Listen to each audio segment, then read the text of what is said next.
Good day, ladies and gentlemen. I am the Ephemeral One, and welcome back to more of me being back on my bullshit about the lore of Elden Ring. So, let me just make sure everything's up and running.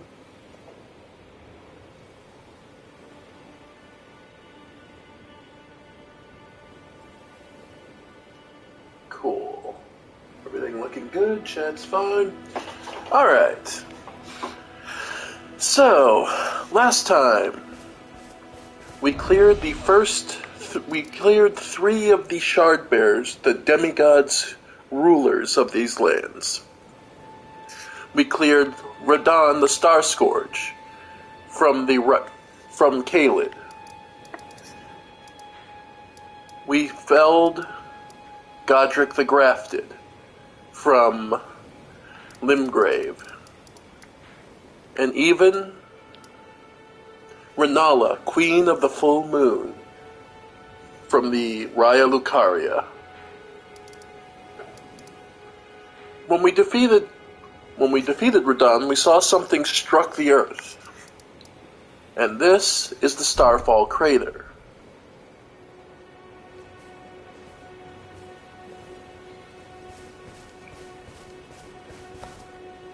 The star that Radon was holding back, keeping from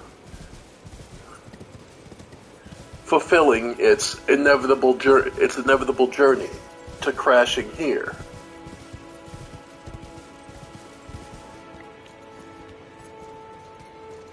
Yeah.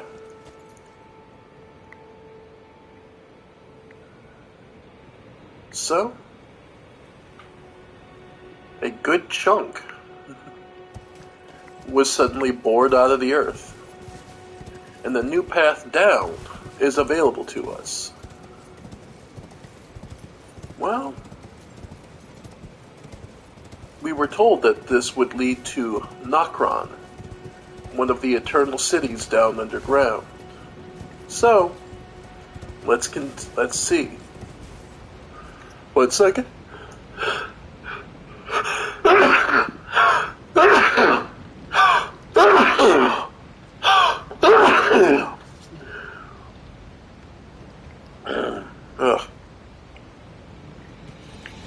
At this point in time, Blythe has gone ahead of us.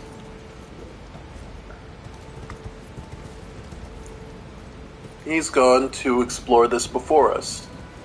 And as he put it, we'll brandish our blades for Lady Ronnie.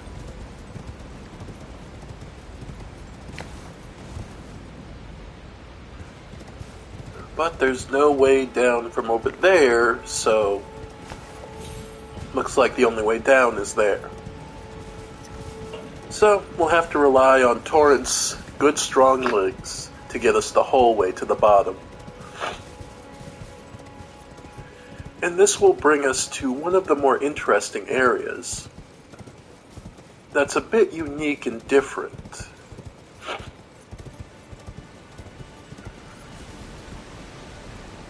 Though you'll note, it's kind of interesting that there is a path down like this. These rocks just hovering in place.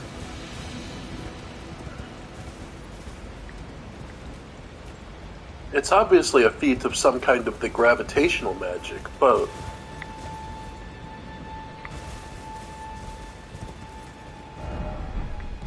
yep. We have to leave Torrent here. This is for us.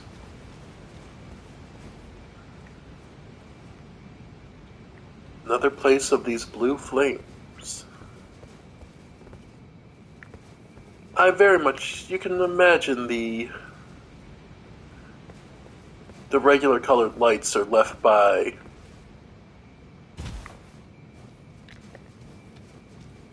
others who have already come, perhaps Blythe himself.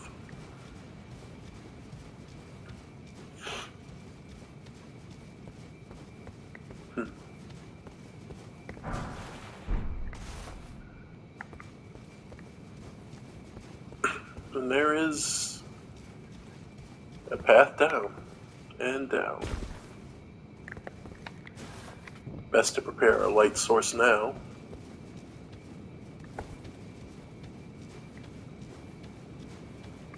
Though the star continued down and crashed through.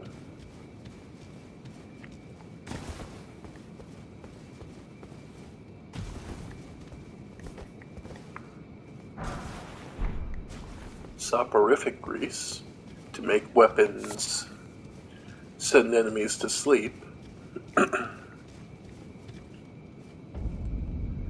Welcome to Nokron, the Eternal City.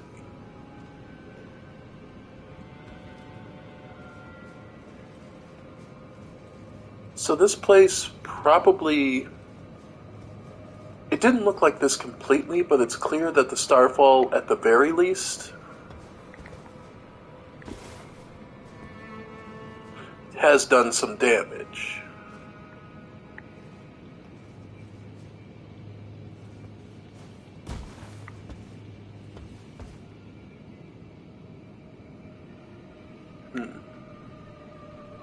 That's a risky jump.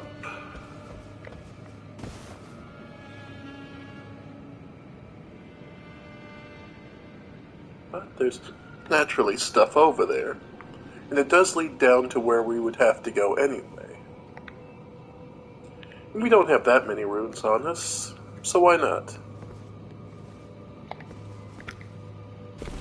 Oof. Yep. And another jump.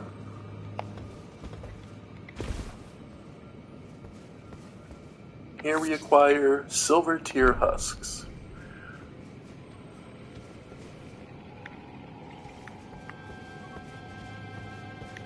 Nothing on the other side to ambush us. A ghost flame torch. Metal torch that burns with cold ghost flame. Tool of the fallen hawks who prowl the underground rivers. When the band's last embers were used up in their long search, they began to burn the bones of their fellows, acquiring the cold ghost flame, but sealing their fate as dwellers of the underground for all eternity. So, what's interesting is, it doesn't do physical damage, or even fire damage. No. It does magic. Meaning, telling us that the ghost flame is something else, is not a physical detriment, so to speak.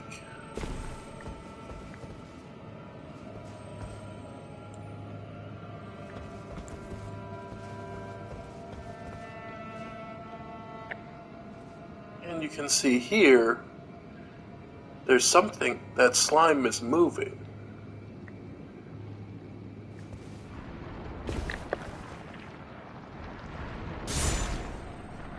It's able to form a spear, and even throw spears at us. But it's not especially powerful.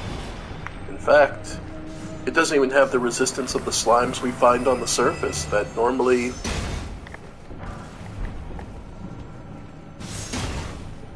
doesn't take much from physical damage. Instead,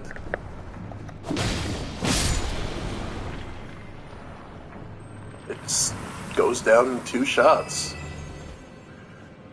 They're even weaker and more vulnerable than normals, than the slimes we find on the top.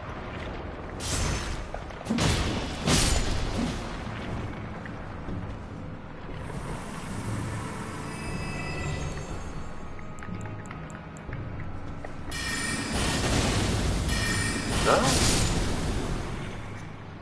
Yeah.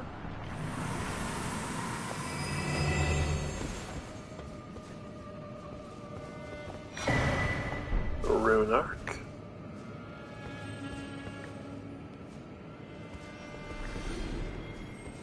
But yeah.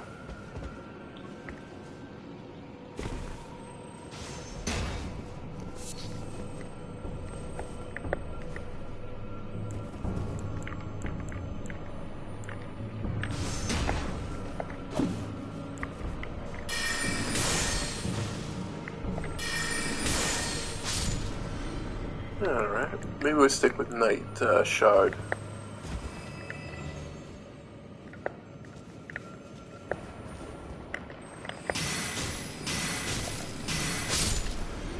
Relatively cheap, but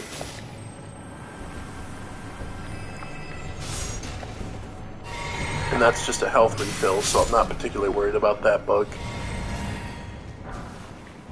Gold Rune 6. Yeah, I'm not particularly worried about that, and it's clear that cheap magic will suffice for this. And nascent butterflies. As far as the materials you find down here, exceedingly rare to find. An arcane butterfly with translucent wings, material used for crafting. This butterfly appears as if it's just emerged from its cocoon for its entire life. Silver tear husk, a hardened husk shed by a formless life form known as the silver tear, found in and around the Eternal City. The material used for crafting. The silver tear makes a mockery of life, reborn again and again into imitation. Perhaps one day it'll be reborn as a lord. However, you'll notice that what they have some resemblance to, and then why they're right next to it, the fragment of a living jar hardened after its death. Material used for crafting items. Such fragments command a high price due to the magical power locked within. This leaves living jars unfortunate targets for poachers. So, if you understand, these are two basically facsimiles of the same concept. An otherwise inorganic thing given life.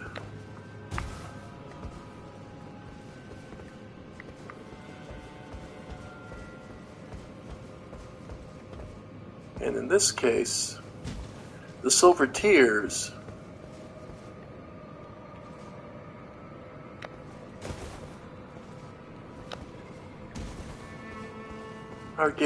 were given life, and are basically set to patrol these areas. Now, we were hearing about those who had come down here to plunder, but sealed their fate in doing so.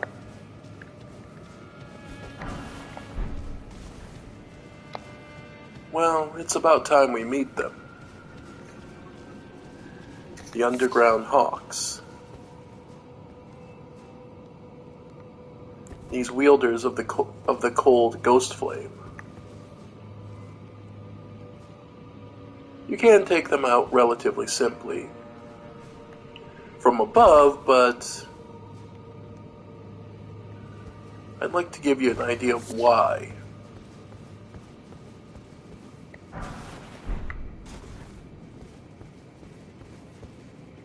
I want to get a closer look at them and help you understand why they sealed their fate. They came down here looking for the secrets of the Nox, the people who lived down here, or were forced to be down here, the creators of all this.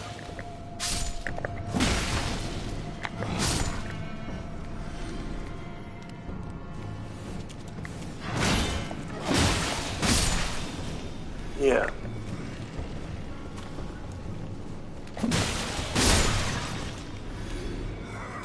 They've clearly lost their minds. They don't know what they're still looking for. Their bodies desiccated and starved. It's clear they haven't actually eaten, but they continue moving. These are likely aristocrats and nobles, effectively those who would be granted immortality by the Erd Tree, and they were dispatched down here on orders, more likely, to come looking for any goods and useful things they could find.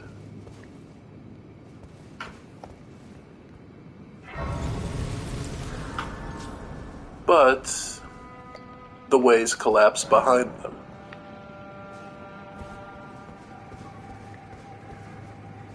And they sealed their fate in the fact that they could never return because they were sent to find something they could never get.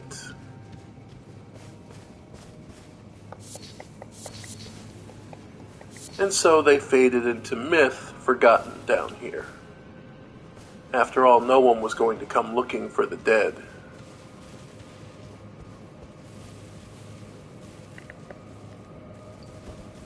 But even now, they keep picking over the ruins and looking for whatever they can. You'll note that they use very conventional tactics. Your defender stands up front with a shield.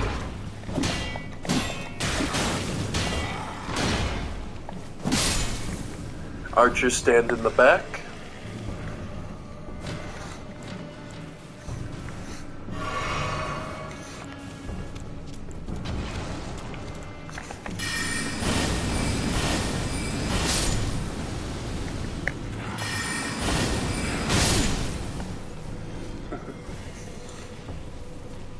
Yeah, very conventional, tried and true tactics. But unfortunately for them, their individual strength isn't anywhere near enough to challenge us. After all, we're one of the champions who felled Radon. So by this point, they are little threat, and that's kind of the point. And Ghost Glowworts, which just get you access to some of the early materials to improve your spirits. So all you need are just enough runes to be able to bring them all up to a standard level.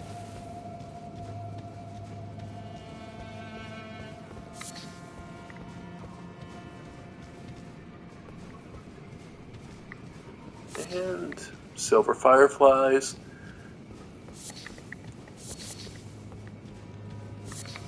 Melted mushrooms, nothing new you haven't seen underground before.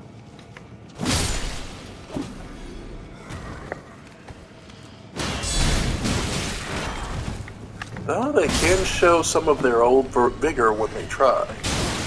Ooh, I missed you.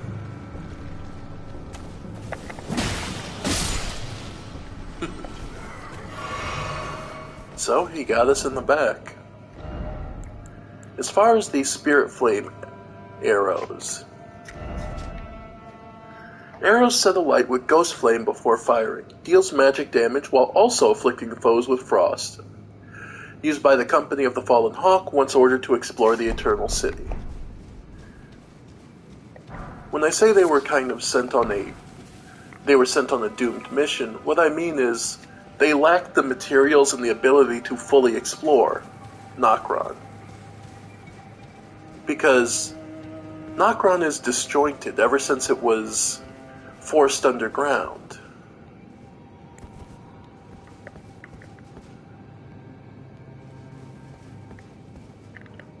But even worse, it's very likely that the company leaders were told to identify and find something very specific. A treasure that Nokron would guard with their lives. But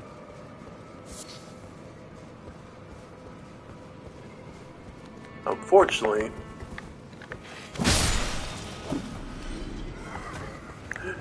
they had no idea, so their commanders would never let these guys retreat until they found it. And by their current status, you can imagine they never came close to what they were looking for.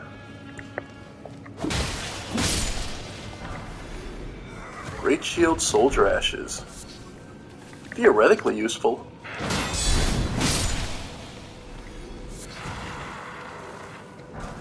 I've never gotten much use out of the Great Shields. But I didn't upgrade them that much, so for all I know they're really good against certain bosses.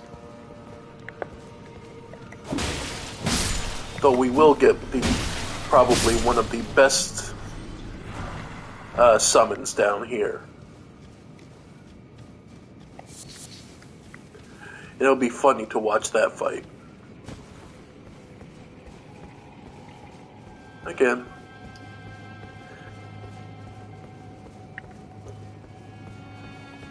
It's clear the company was dispatched so long ago that they've forgotten their mission.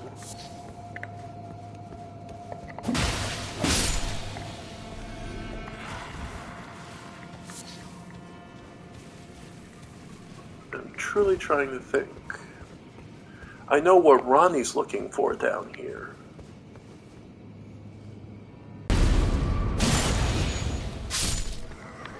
And again, more nascent butterflies.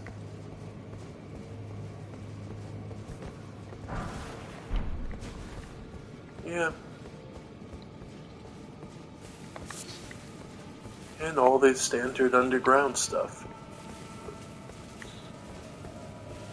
What you'll find most interesting, though, is up here. Oh.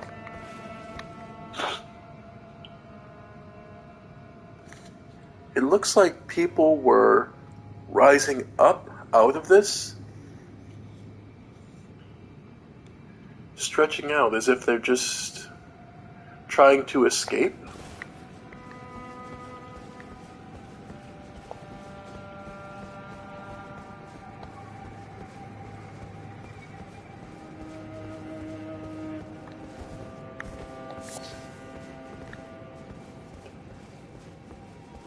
And here we can get a better view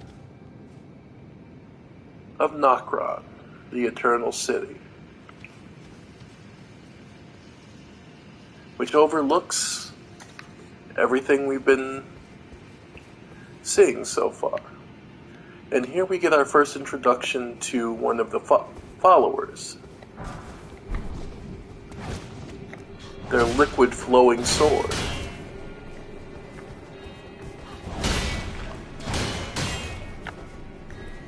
Just letting them take a few shots. Capable. They're agile.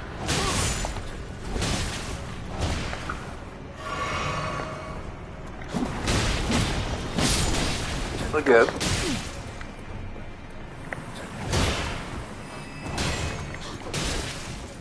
Alright. So now, this is one of the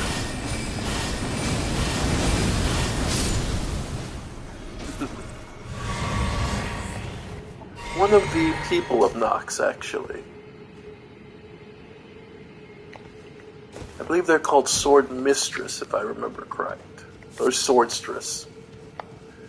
The warrior class. But we're charged with defending this place.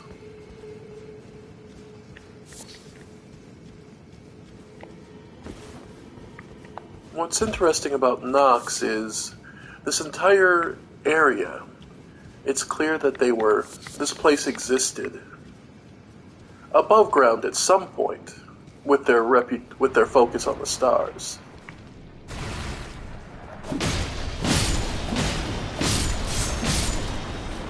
Yeah.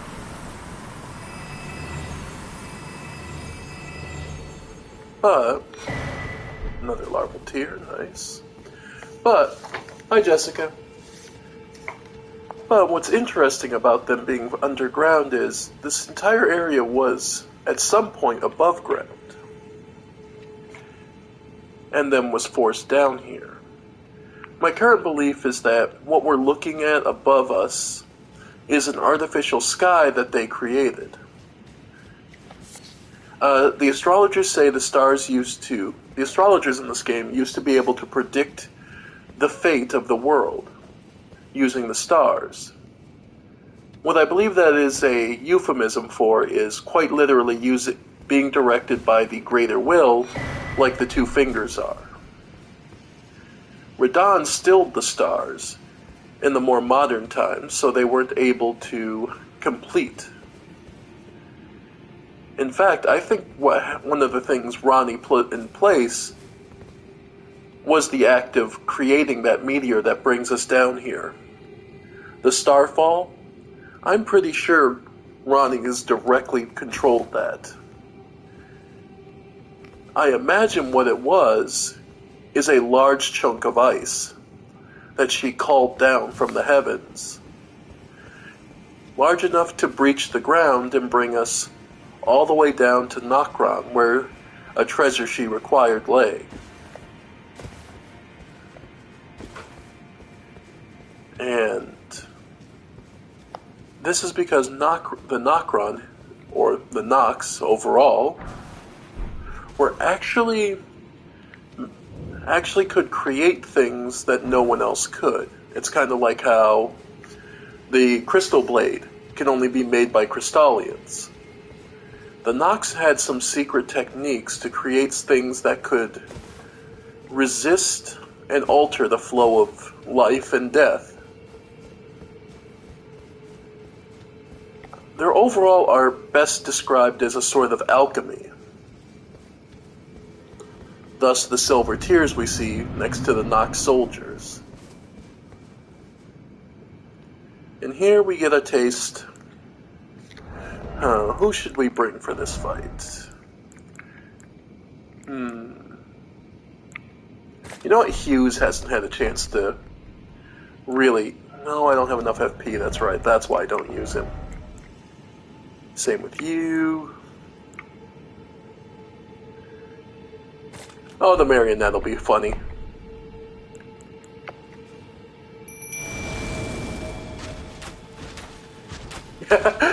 Yeah, they just start off heading in. Okay.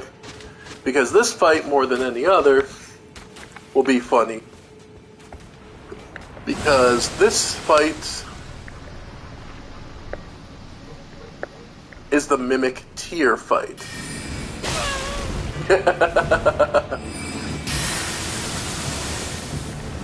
Yes. So yes.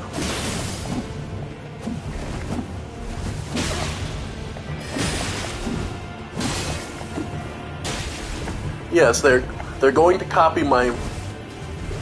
Yeah, this is the funny bit about this fight. Oh. Every tactic I have available to me, they'll be copying. But they also have to contend with the archers.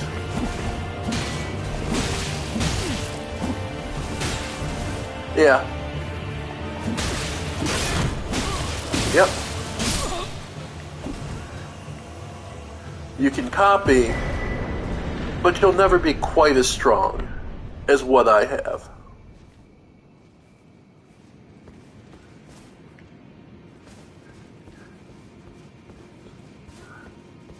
Which is kind of the loss here.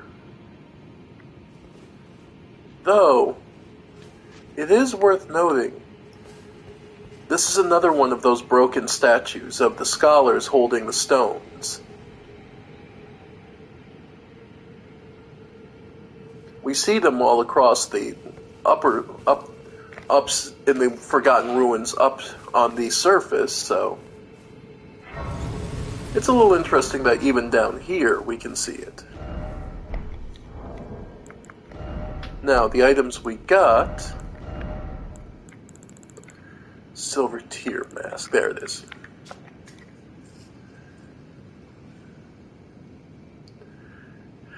Mask fashioned from the corpse of a formless silver tear, supported by hardened shed husk, greatly increases arcane to the detriment of physical attack power. So if you're a caster who relies on arcane, this could be huge. I mean, that's a 7-point... That's an... No, 8-point... My bad. That's an 8-point jump. And... so it can be quite useful. Also got another larval tier, so if we wanted to reallocate our stats, we could.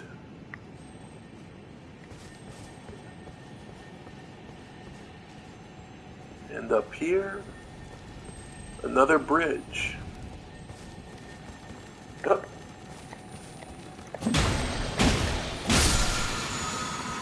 And it's just another somber smithing stone. Okay, nothing major. Oh, by the way, kind of unique. This is one of the few areas you can actually ride Torrent with down here.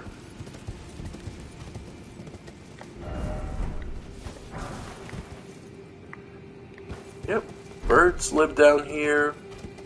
So there's plenty of room and plenty of things to eat. The reason being, we're just above the river area. That's the Hallowhorn Temple. We've been here.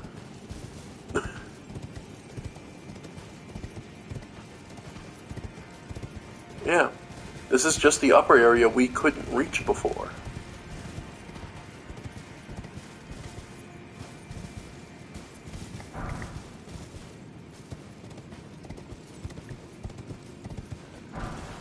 More dwelling arrows.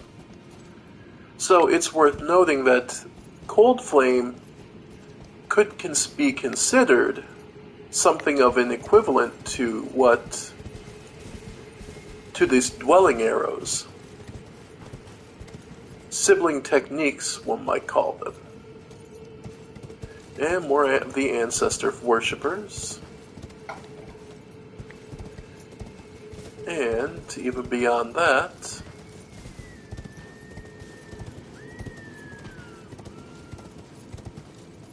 just making sure, yeah, this just leads you nowhere important, because we've been down there. Oh no, wait, we haven't, but that's a whole other thing. Okay. Area we can drop down. We saw this little section of the bridge is over here.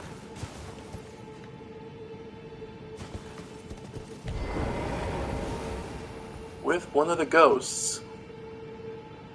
Though note, this one doesn't have the mushroom standing around him. He's not decaying.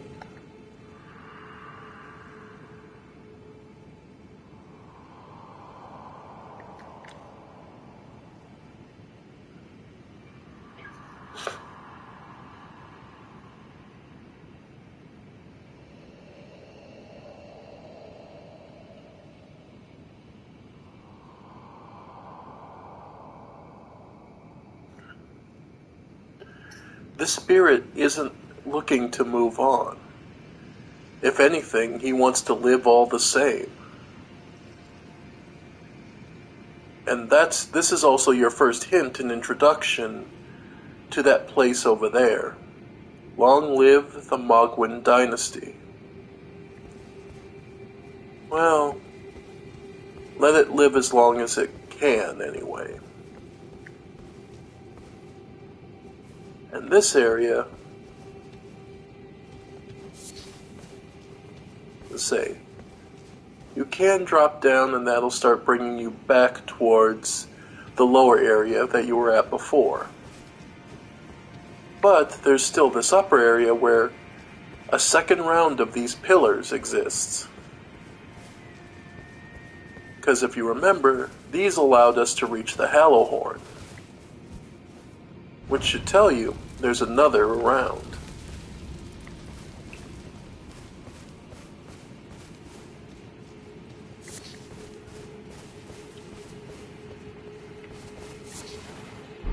More nascent butterflies. One would think they're native to down here.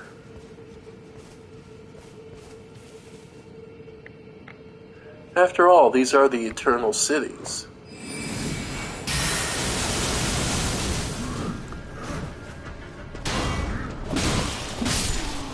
Not bad.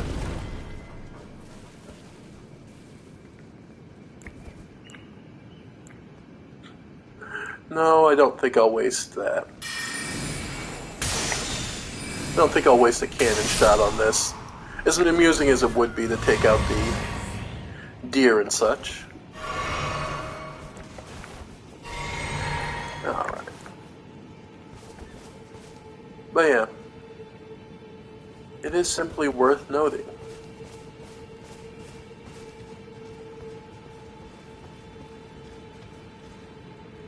This is a place about rebirth. The Eternals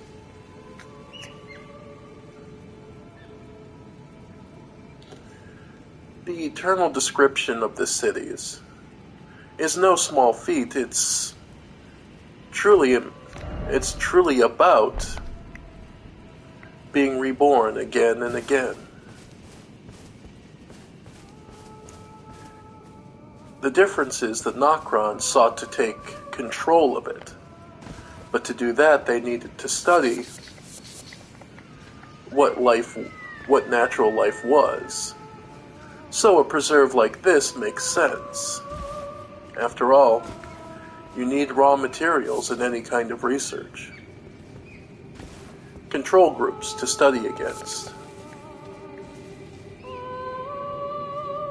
That's where, and these ancestor worshippers were more than happy to have a place to live in peace, as the world above likely was not welcoming to them, with powers such as the Storm King vying for control.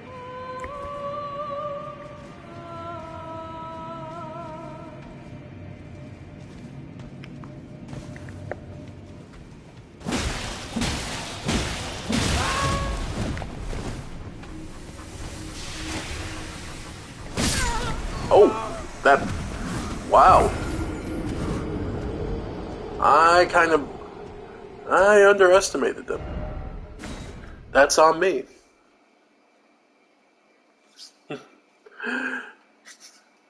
I was just messing around. But there's your lesson. These all are much stronger than you might give them credit for. This belief has endured for so long for a reason. The strength of their convictions and the strength of their bodies has endured.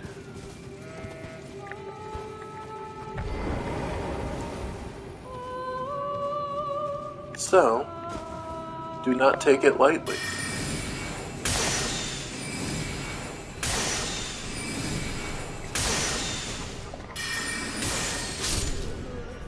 Nice.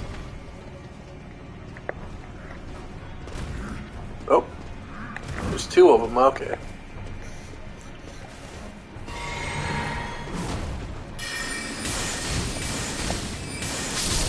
Oh, Night Comet pierces. You know, I genuinely did not know that it pierced.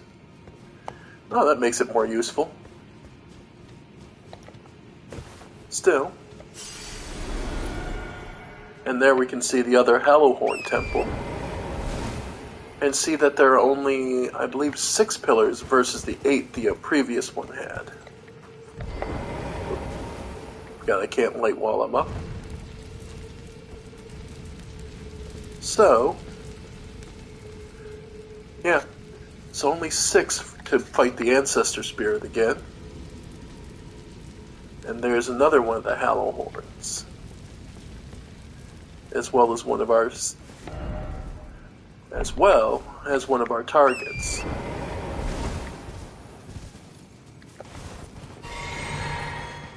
Now, over here, we can actually see something. A red wolf. The other lesser wolves just play around. But what this tells me is Radigan's red wolf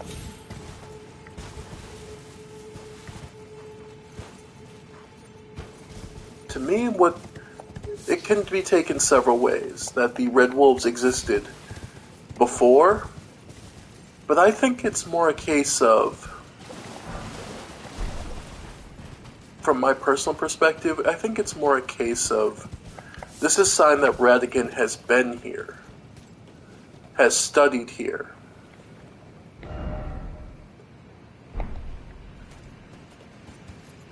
That's my interpretation, is this wolf is here because Radigan came here to study and understand.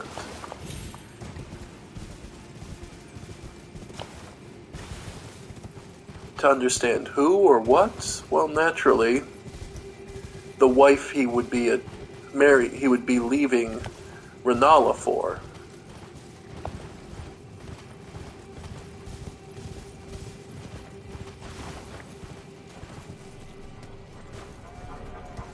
I believe he came here to study.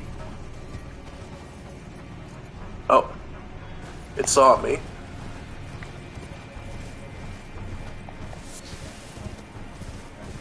But yeah, from my belief, one of the reasons he came here, and one of the reasons is because he wanted to understand Marika better and understand his own path to godhood.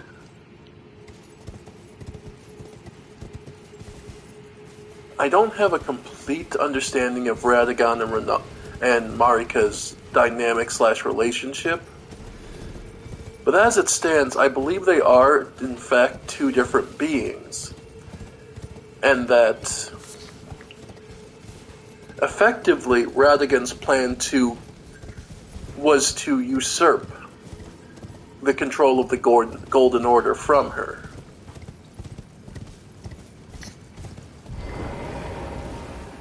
And that it sort of backfired because effectively what happened is he got absorbed and is basically trapped with Marika. And the only way to theoretically free himself is to fix the Elden Ring enough so that he could actually separate them again. Because as it stands, he's just a secondary vessel under her control. Or at least that's where I stand at this point. Anyway, unfortunately I have to cut this a bit short. Fortunately, life is just not that kind. I don't have much time before I have to go to work. So hopefully I'll get to do some more streaming tonight. But for now, thank you all for joining me. I have been the Ephemeral One. As brief as it has been, thank you all for joining me back on my bullshit about the story of Elden Ring. Bye for now, folks. Bye for now.